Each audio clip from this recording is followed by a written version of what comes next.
ভূমিকম্প শুরু হলে প্রথম কাজ হল শান্ত থাকা। আতঙ্কিত হলে ভুল সিদ্ধান্ত নেওয়ার সম্ভাবনা বেড়ে যায়। কম্পন অনুভব করলে মজবুত টেবিল বা ডেস্কের নিচে আশ্রয় নিন এবং টেবিলের পা শক্তভাবে ধরে রাখুন। জানালা, কাচের দরজা বা ভারী জিনিসের কাছ থেকে দ্রুত সরে যান, কারণ এগুলো ভেঙে পড়ে গুরুতর আঘাতের কারণ হতে পারে। মাথা ও ঘাড়কে হাত দিয়ে সুরক্ষিত রাখুন, কারণ ভূমিকম্পে সবচেয়ে বেশি আঘাত আসে ওপর থেকে পড়ে যাওয়া জিনিসের কারণে। ভূমিকম্পের সময় কখনোই লিফট ব্যবহার করবেন না, প্রয়োজনে সিঁড়ি ব্যবহার করুন।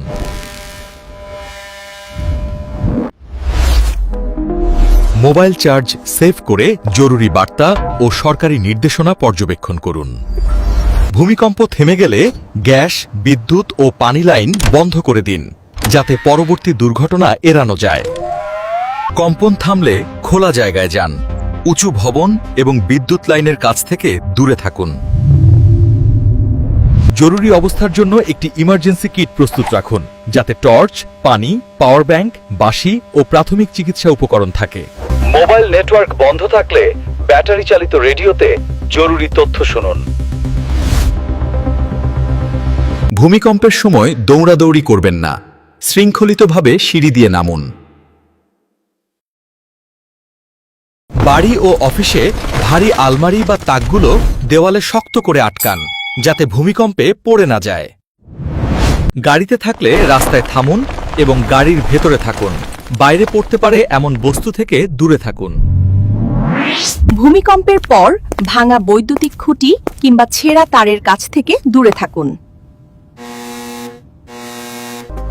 আঘাত পেলে প্রাথমিক চিকিৎসা নিন এবং গুরুতর হলে দ্রুত নিকটস্থ মেডিকেলে যোগাযোগ করুন। ভবনে বড় ফাটল দেখলে ভেতরে প্রবেশ করবেন না। বিশেষজ্ঞদের পরীক্ষা না হওয়া পর্যন্ত অপেক্ষা করুন। পরিবারের সকলের জরুরি যোগাযোগ নম্বর একটি তালিকায় রেখে দিন, যাতে সংকটে দ্রুত যোগাযোগ করা যায়। ভূমিকম্পে আতঙ্কিত হলে গভীর শ্বাস নিন। মানসিক স্থিরতা আপনাকে সঠিক সিদ্ধান্ত নেওয়ার সাহায্য করবে।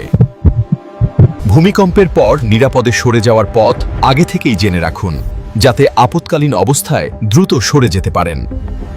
যে কোনো বিপদের সময় সরকারি হেল্পলাইন নম্বরে যোগাযোগ করুন এবং যাচাই করা তথ্য ছাড়া গুজবে বিশ্বাস করবেন না।